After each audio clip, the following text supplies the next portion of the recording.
He took his car, fired a bullet into the window. He dumped so much blood that they said, look, when we measured the amount of blood, the person died here.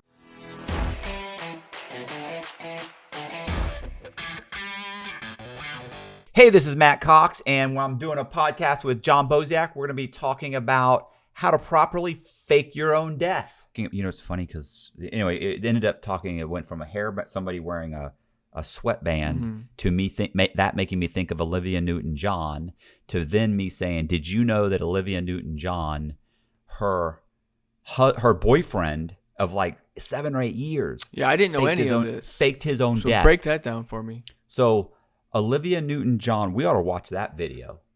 Bro, come on, I gotta listen, because I actually broke the video out, but it's good. So it's like Olivia Newton-John's boyfriend fakes death. I just think that's. I didn't know anything about it. Like, I had no idea. I mean, I know who Olivia Newton-John is, but I didn't know anything about that. What year did this happen? Was it the early 2000s? Was it the early 90s? I want to say it was about 6 or 7. So what happened was she was dating this guy for whatever, 7, 8 years, something like that. And apparently he got into debt. Not a lot of debt, by the way, for being being in Hollywood and dating her. Right. But he got into some debt. He ended up going out and going on some kind of a fishing trip, a deep sea fishing trip with like 20 other people, let's say. I don't know the exact numbers. But he goes on this fishing trip, and then when the next day, like there's a couple days out, they're out there for a couple days. When they come back, like he's not there. And they assume he fell overboard and he drowned.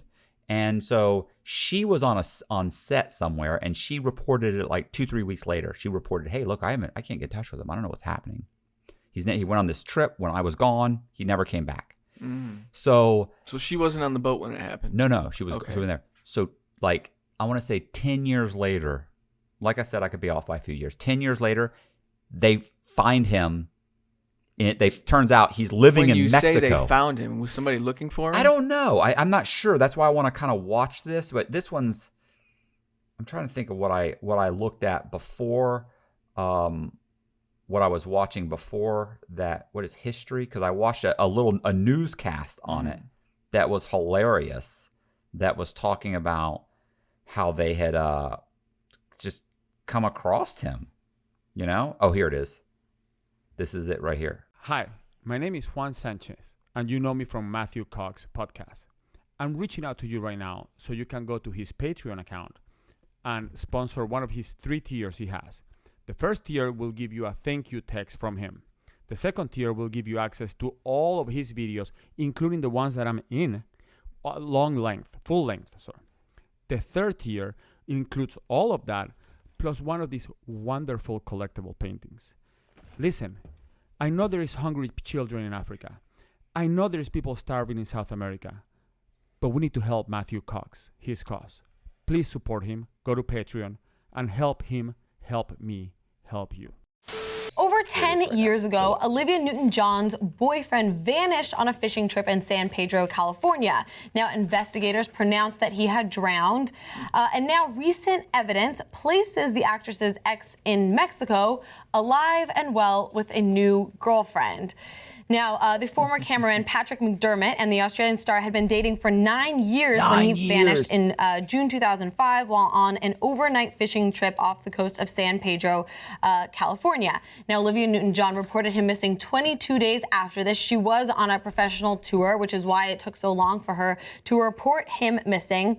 And the Coast Guard launched an exhaustive search of the area in hopes of finding his body, but had no luck, and in November 2008 declared McDermott most likely drowned. But it gets a little bit more fishy, no pun intended. Nice. Investigators also revealed that McDermott disappeared shortly after filing for bankruptcy, having unpaid debts totaling more than $30,000 at the time.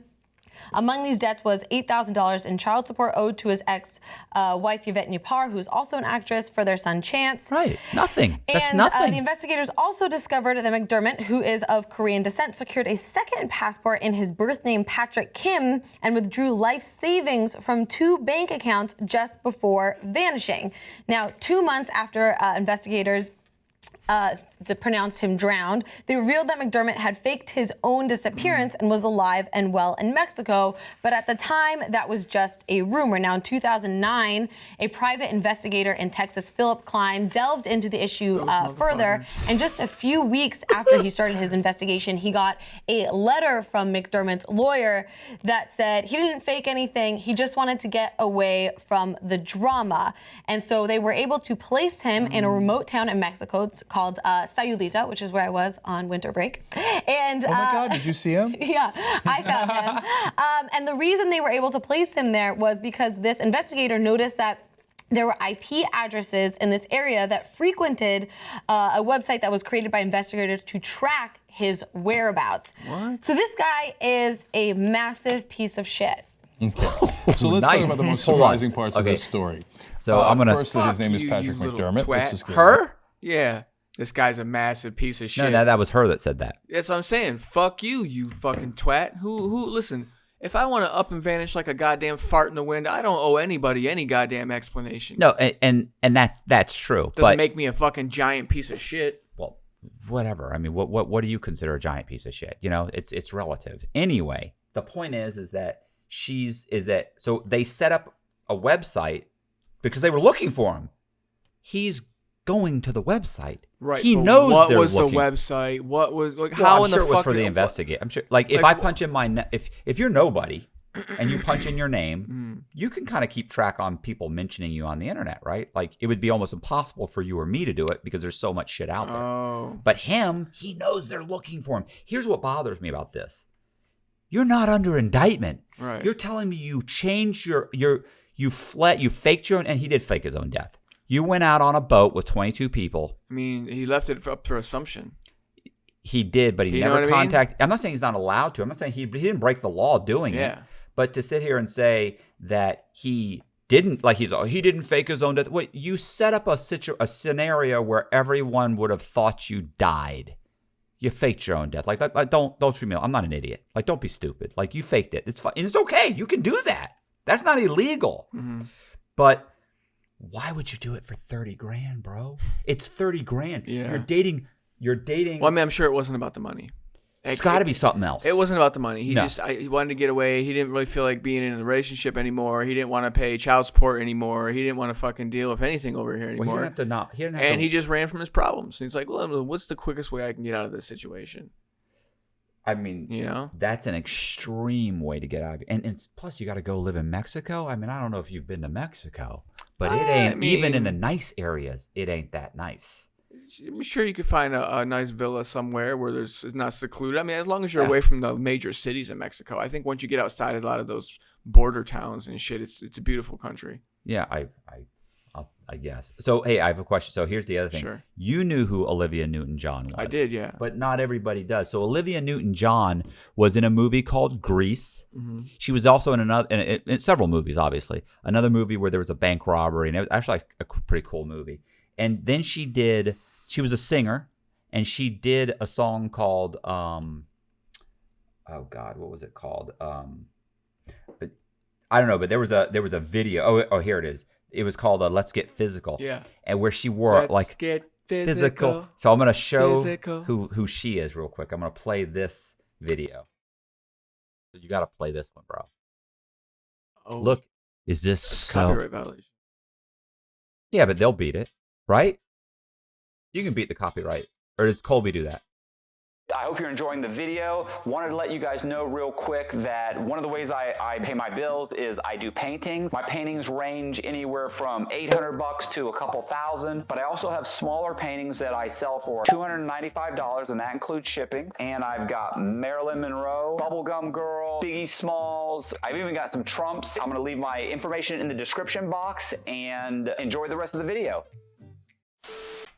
Anyway, look, she was a big time actress. Like she was big time singer, actress. She She had a whole thing of like Richard Simmons. She had a whole jazzercise thing. She was making a ton of money. I mean, this guy's dating Olivia Newton-John for 9 years. Why they weren't married, I don't understand that.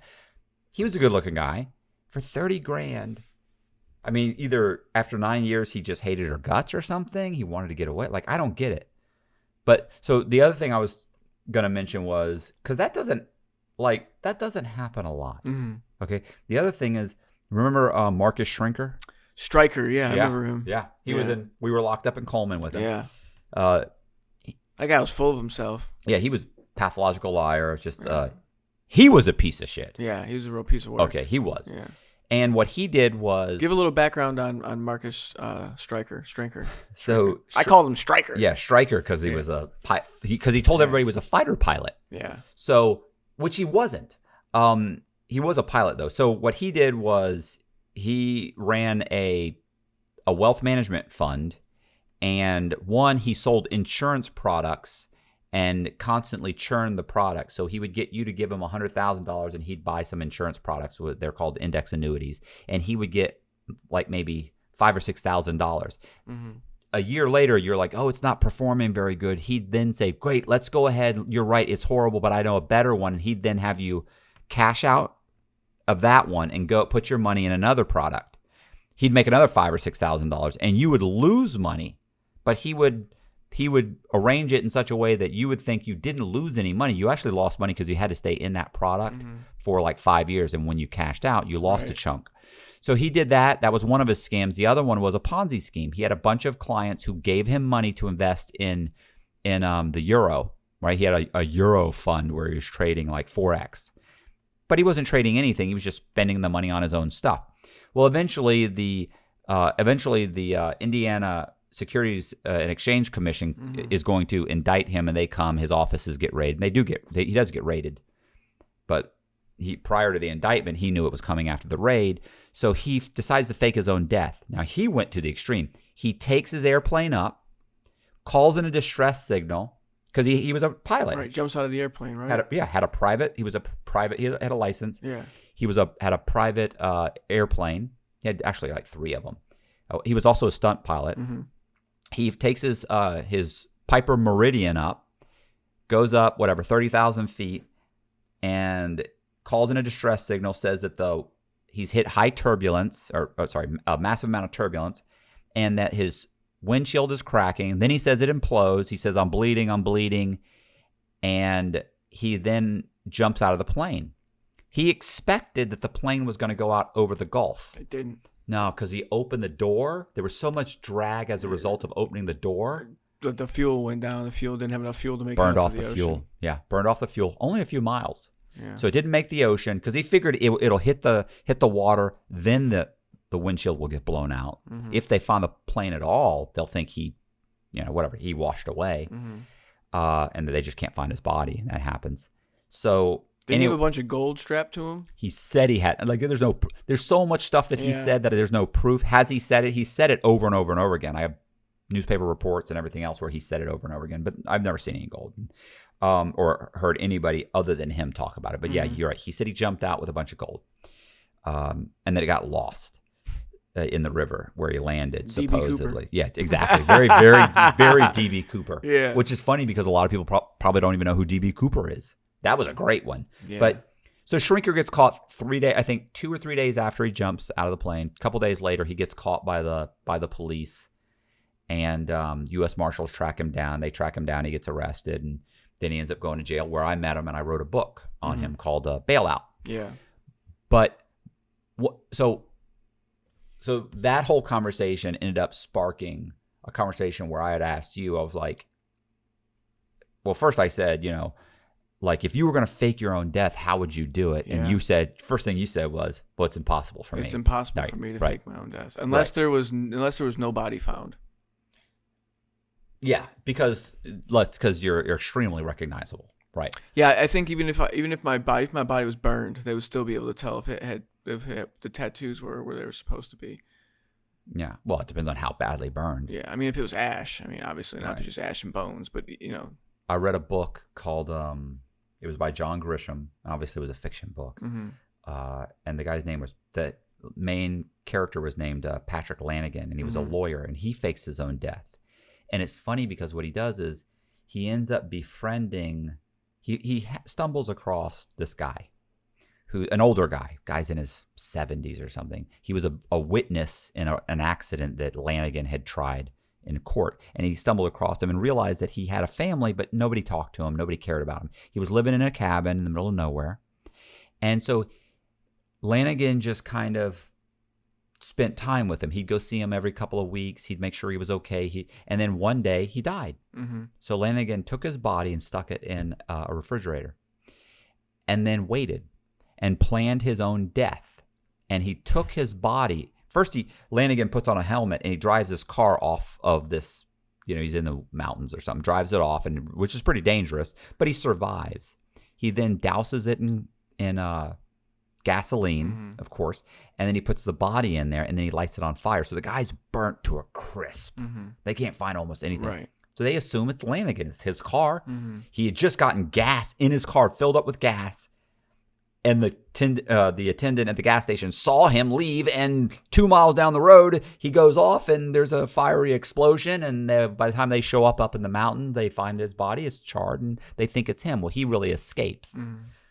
That to me is like, it's a perfectly planned faking your own death. Plus, he also had fake documents, but in that scenario, Lanigan, because it's fiction, finds a guy that knows a guy that knows a guy. But the truth is, the average person that's out there couldn't come up with the documentation to be able to change your identity and fake your death. Right.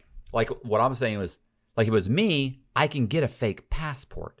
Or I'm sorry, I can get it's a real passport in somebody's name. But we were talking about, I was like, well, what would you do? How would you, if you were going to fake your own death, how would you go about, would you do, that actually worked. The what's his name? The guy that faked his own, went out on the boat? Maybe if there was no body, if you could have witnesses saying that they seen you die. But the boat thing worked. He went out, he disappeared. Yeah, you'd have another little boat come pick you up and jump over the side and get away, and then in the middle of the night, and then they wake up and you're gone, and where did he go? We're in the middle of the ocean kind of deal. Right. Where would you go? South America. Yeah. That's, you're going to have to be off the grid. Anywhere in Europe, they've got all that surveillance, and you turn up on social media or on a fucking camera somewhere. Eventually. Where would you think about going in South America? Paraguay, probably. Or, there's parts of Brazil you can go and hide. I wouldn't do the Mexico. I wouldn't do the whole, any of those countries. I'd go to Chile, because they got mountain ranges in Chile. You can go and buy property relatively cheap down there. Now, by faking your death, obviously you're going to have to live a different life. You can't be on YouTube, or your social media days are done, over with, so you're going to have to lead more of a quiet life. You're going to have to figure out a hobby, something to keep you busy, because eventually you're going to get bored. And that would be my biggest fear, is just getting bored and then just coming out of hiding and either contacting somebody or, getting on the internet or something like that. And, what about documents? Oh, come on. What do you think? That's a joke. But listen, by the end of the week, I could be somebody completely different if I wanted to, with a driver's license, a physical Social Security card, a legitimate birth certificate, and a passport. And I can have all of that in less than a month. No problem. Right. That's child's play. I was going to say, to me, I would just go back to what I know. I would probably survey homeless people, get there. Because think about it. I'm definitely going to leave. I got to leave the country. Yeah. So I got to get a passport. I would probably get a passport. I would probably get a homeless person's information. Then I would have his name changed. I did this before. I'd stolen a guy's name by the name of Michael Eckert, and then I had his name changed to Michael Johnson. So I actually paid a lawyer $1,500. He went through the channel, went in front of a judge. It was such a joke too, because all I needed, this was in North Carolina. All I needed was 2 people to say they'd known me for more than 5 years. I had 2 people sign documents that said they'd known me for more than 5 years and get them notarized. Those people had only known me a few months. Yeah. But they were like, yeah, I'll say it. No problem. They don't really, the average person doesn't realize you just committed a crime. Do you know how much of a joke the notary public is? I've actually stolen someone's identity and then went and took the fucking test and became a notary public myself under a different identity so that I could then notarize my own documents and send them off with a legitimate notary public. I ordered the stamps. I would just order the stamps and go pick them up. But yeah, you couldn't call. Like if they called the notary would be like, no, I didn't notarize this. But I knew they weren't going to call. So, but I'm saying, so it's an 8-hour course online. Oh yeah. And that's it. And then you submit your information with your social security number and all that shit. And that's it. It's that easy. Food for thought. To become a notary public. Food for thought. Definitely something to think about next time. So anyway, I would get the homeless guy's name changed. Then I'd get an ID in his name. Mm-hmm. Then I'd get a passport because that homeless person is going to die way before me. Like a 50-year-old homeless guy is probably going to be dead in 10 or 15 years. Yeah. I'm going to outlive him. And when he dies, his death isn't going to affect me if I'm living in Brazil with his passport. So I could go. You could move to Brazil or what's almost basically like being in America is Panama. Panama. You go to Panama. Yeah, but there's just too many Americans in Panama. Yeah, but I mean, it depends on if anybody's looking for you. Like, how hard are they going to look for you? Look at me. I know you, but I'm saying you're thinking you're fleeing something. Well, right? if I'm not fleeing anything, if I just want to fake my death, listen. The only reason I would fake my death is if I were fleeing something. Right. But also, I like who I am. Okay, but if they think you're dead, they're not looking for you. So do you have a? Correct. So you're saying I like the boat idea. Yeah. The other thing I heard about too was a guy one time that actually he took a phlebotomy class and took blood from himself over the course of a month and had enough blood that he faked that window. So the window blew out and they could see that there was gunpowder residue.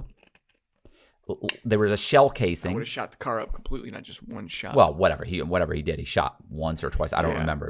It was a couple shots because they put found his blood all over the car. Like nobody could have survived. He dumped so much blood that they said, "Look, when we measured the amount of blood, the person died here." Now, granted, also the car's parked like near the beach, so they're saying probably what happened is this guy got shot and they dragged his body. And he shows blood being dragged out. You know, there's blood trails. Like he probably was thrown in the ocean. Bullet holes in the car, bullets found, casings found, guys missing. There's so much blood, he couldn't have survived. Yeah. They immediately said he's dead. And they started looking for him in the water, but they said he was dead. Same type of scenario. He didn't need a body. He just needed a phlebotomy class and know how to take out enough blood. Right? Right? Yeah, Pretty good. That makes me wheezy. But then the same thing, you just get an ID and everything, and then you can just walk through passport control. Yeah. When you leave, you don't give away your passport. Honestly, you could just you don't need to fake your own death. If you're not running from anything, you can just disappear. Like, why would you fake your own death? Like, you can just fucking disappear. Yeah, but this guy obviously wanted people to think he's dead. That's what I'm saying. It doesn't make sense. Right? Yeah. To me. Like, it doesn't make sense. Like I said, if you're running from something, like a criminal case or something like that, then.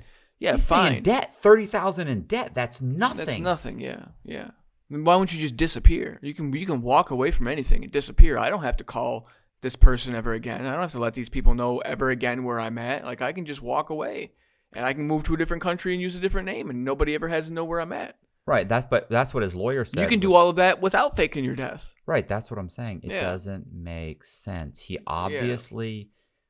I'm just wondering I would love to know what was going through the guy's mind. Like, let's get him on the podcast, Matt. Let's have him on. I was just thinking that. Yeah. I would love to. I wonder. I could have somebody track him down. We could try and call him and say, "Hey, we'd like to talk to you about this." After all those interviews came out and it was revealed, like, people hammered the shit out of him. I don't think he never talked. Yeah. I got to do some more research. See if he did ever talk. I don't think he ever did. That'd be great. Yeah, we ought to do that. That would be a great podcast. Yeah. Talk to him and say, what were you thinking? What's fun? What if he was being indicted? But there was no indictment. Like, I watched the whole thing. He wasn't being indicted. He hadn't broken the law. He's a cameraman. Yeah. He's just running from his debt. That's the dumbest thing I've ever heard. Claim bankruptcy. Yeah, maybe he was, in dire straits financially. It was $30,000.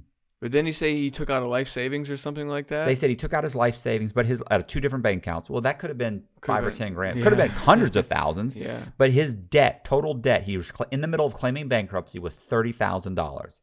You moved out of the United States to go live in Mexico. I'm not living in Mexico. Yeah. No. So it's a bizarre thing, but I just remember thinking it was funny because it got us talking about like, how would you fake your own death? Yeah. How do you do it? You know, and that's something I've always thought about a lot. It's always, grabbing somebody's body and then staging some kind of accident, car accident, either burning your house down or, burning your car up. Remember the Dateline we talked about? Yeah. The old woman? Yeah. Yeah. There was some idiot. I'd watch a program on Dateline where this couple, the guy had been arrested. He was about to go to jail for whatever, 5 or 10 years. And the girl actually was taking care of this woman. And the woman died and had a funeral, or she died and had a funeral. Mm-hmm. And so the guy dug up the body like within a couple days, put it in a car, same thing, faked the accident, set her on fire. And then they ended up thinking that it was, initially they thought he had died. Mm-hmm.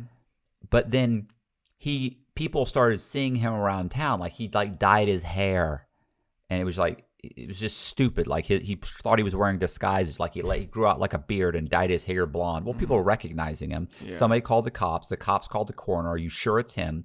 Coroner went and looked, and the coroner said, well, you know what? This is actually a female cadaver. Yeah. And so then they knew it was him, and they basically I think they caught him in a McDonald's or something. It was something weird. Like they went to his girlfriend's house and she told on him or something. I forget, but same thing. He actually. Yeah. Now that I actually think I remember hearing something about this. Yeah. This fucking idiot. What a moron. I mean, they're gonna know no matter how badly decomposed the body, destroyed the body is. Well, unless it's just completely cremated. Yeah. They're gonna look at the pelvis is gonna survive, and that's what happened. They just looked at the pelvis bone and they said, first of all, the pelvis, and then you have different ribs, and of course, but there's all kinds of different parts of the skeleton that will tell you this is a female or a male. Yeah. And so they just took a closer look and said, yeah, you're right, this is a female. That was it. Yeah, yeah. So, faking your death really isn't, it's not all that easy. It's not as easy as everybody thinks, especially nowadays. Plus DNA. With forensic technology and, pathology and everything else, all the other tools they have available to them now, it's not like it was 20, 30 years ago where people just didn't question it. And they're like, he's dead. That's it. But now, you've got Poindexters in there that want to fucking dissect everything and look at everything. And it's not easy. It's not easy faking your own death now. Yeah. Ladies and gentlemen. Not as easy as you think. Yeah. If we have any subscribers out there that have faked their own death before, or you guys have good theories, or have a good idea, go ahead and leave it in the comment section. I'd generally be interested. Yeah, that would be great to find somebody that actually had faked their own death and got caught years later, or really did it superbly, but eventually. Yeah. So if you've ever faked your own death, we'd love to have you on. Absolutely. We'd love to have you on. I appreciate you guys watching. Check out my Patreon account. If you like any of the paintings on the wall, contact me and I'll knock one out for you. See ya.